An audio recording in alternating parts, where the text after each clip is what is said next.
Pat 25, this is CRJ in flight. Pat 25, pass line is CRJ. At 8:47 p.m., an Army Black Hawk helicopter collided with a regional jet in the nation's capital. The crash occurred over the Potomac River near Reagan National Airport, killing 67 people.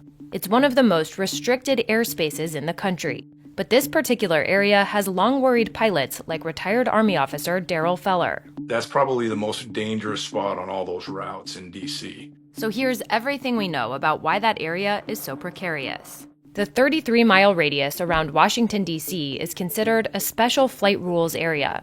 Pilots have to have advanced clearance from the FAA to fly here, and aircraft must have altitude encoding transponders, among other things. Within that, there's a 17-mile flight-restricted zone around Reagan Airport, with even stricter rules.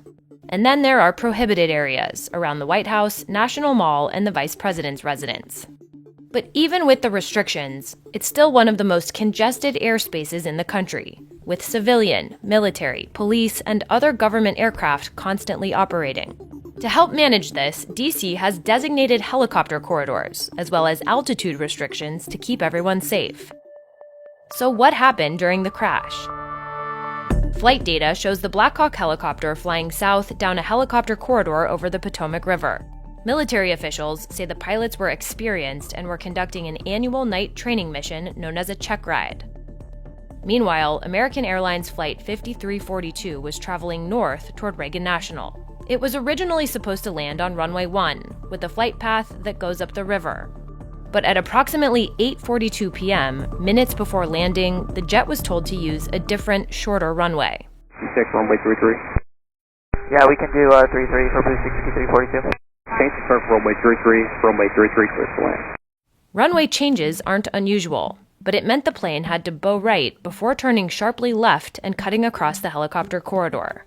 A move that pilots say makes the jet hard for helicopters to see, especially at a low altitude. Confusion with ground lights is what it's called. When you're flying south and you get just to the east of the airport, off to the left is southeast DC.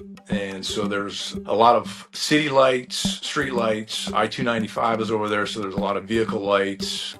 What happens is low-flying aircraft will get lost in the background of all those city lights, and you can't see them if they're moving towards you, away from you, or you can't see them at all. There are also questions about staffing of air traffic control that night and whether more people should have been working. Another potential problem was altitude. Helicopters are supposed to fly below 200 feet in this part of the corridor, but flight data shows the helicopter may have risen above 300 feet as the airplane was descending from 400 feet. Officials say data from the aircraft's recording device still needs to be investigated to confirm. But Feller says even if altitude was a factor, something else likely went wrong before that.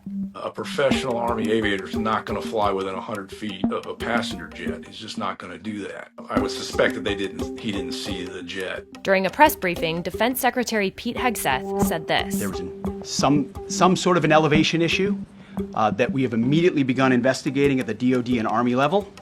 Army CID is on the ground investigating. Top-tier aviation assets inside the DoD are investigating, sir, to get to the bottom of it so that it does not happen again, because it's absolutely unacceptable. After the crash, the FAA announced it would restrict helicopter traffic in the area where the Black Hawk was traveling.